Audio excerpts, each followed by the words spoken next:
உலக தமிழ் சேனல் அனைவருக்கும் வணக்கம். இன்னைக்கான இந்த வீடியோவில் வெறும் 7 ஏலக்காய் இருந்தால் போதும் 7 நாளில் உங்கள் வாழ்க்கையில் ஒரு அதிசயம் நடக்கும். என்ன செய்யணும் அப்படின்றத பத்தி பார்க்கலாம்.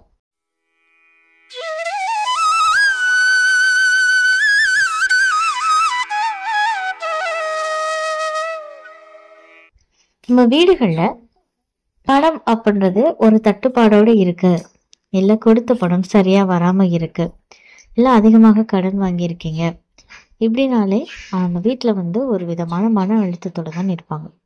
ஸோ அந்த மாதிரியான விஷயங்கள் நம்ம விட்டு விலகிறதுக்கு என்ன மாதிரியான விஷயங்களை நம்ம கடைபிடிக்கணும் அப்படின்றத பத்தி பார்க்கலாம். நம்ம முன்னோர்கள் பெண்களுக்கு அதிகப்படியான முக்கியத்துவத்தை கொடுத்திருப்பாங்க. ஏன்னா ஒரு பெண் அப்படின்றவங்க தான் அந்த வீட்டுக்கு ரொம்ப முக்கியம் அப்படின்றதுனால அந்த பெண் சம்பந்தப்பட்ட விஷயங்கள், அந்த பெண் இப்படிதான் இருக்கணும் அப்படின்னு நிறைய விஷயங்களை வகுத்து வச்சிருப்பாங்க. அப்படி பெண்கள் பார்த்தீங்கன்னா எப்பவுமே மங்களகரமா இருக்கணும் அப்படின்னு சொல்லுவாங்க. அதே மாதிரி நெற்றியில பொட்டு வைக்காம பூஜை பண்ணக்கூடாது, கைகள்ல வளையல் போடாம சாப்பாடு பரிமாறவோ இல்லை யாருக்கும் எதுவும் கொடுக்காமையோ இருக்கக்கூடாது அப்படின்ற மாதிரியான நிறைய விஷயங்கள் சொல்லுவாங்க. அதே மாதிரி கிழிஞ்சு போன துணிகள் போடுறது, அப்புறம் சமையல் அறையில பாத்தீங்கன்னா அரிசி பருப்பு இதெல்லாமே பாதி சிந்தி எடுத்து செலவு பண்றது, அப்புறம் வெறும் டப்பாவை காலி பண்ணி வைக்கிறது, இந்த மாதிரியான விஷயங்களை நம்ம செய்யாம இருந்தோம் அப்படின்னாலே நமக்கு அந்த நிதி நெருக்கடிகள் அப்படின்றது சரியாகும் அப்படின்னு சொல்லப்படுது. இப்போ இதுக்கு பாத்தீங்கன்னா சில எளிமையான பரிகாரம் செய்யலாம்.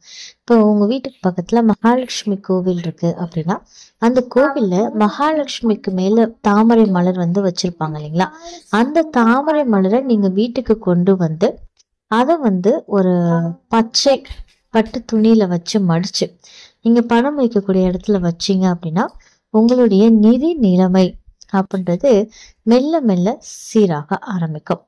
அதே மாதிரி முருகப்பெருமானை நீங்க அவருக்கு உகந்த செவ்வாய்க்கிழமைகள்ல வழிபாடு செய்துட்டு வந்தீங்க அப்படின்னா இந்த காரிய தடைகள் அப்படின்றது நீங்கும்.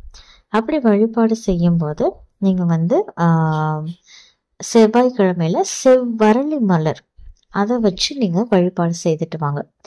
அதே மாதிரி பாசி பருப்பு இருக்கு பாத்தீங்களா, அந்த பாசி பருப்பை வெல்லம் கலந்த தண்ணியில ஊற வச்சு அதை பறவைகளுக்கோ பசுமாட்டுக்கோ நீங்க கொடுத்துட்டு வரலாம். இதனாலையும் உங்களுக்கு இருக்கக்கூடிய பண பிரச்சனைகள் நீங்கும். அப்புறமா உங்க வீட்டுடைய வடகிழக்கு திசையில ஒரு சின்ன பாத்திரத்துல கல்வெப்பை வைங்க. இந்த கல்வெப்பை வாரத்துக்கு ஒரு தடவை நீங்க மாத்திக்கிட்டே வாங்க. இதனாலையும் நமக்கு இருக்கக்கூடிய பிரச்சனைகள் அப்படின்றது தீங்கும்.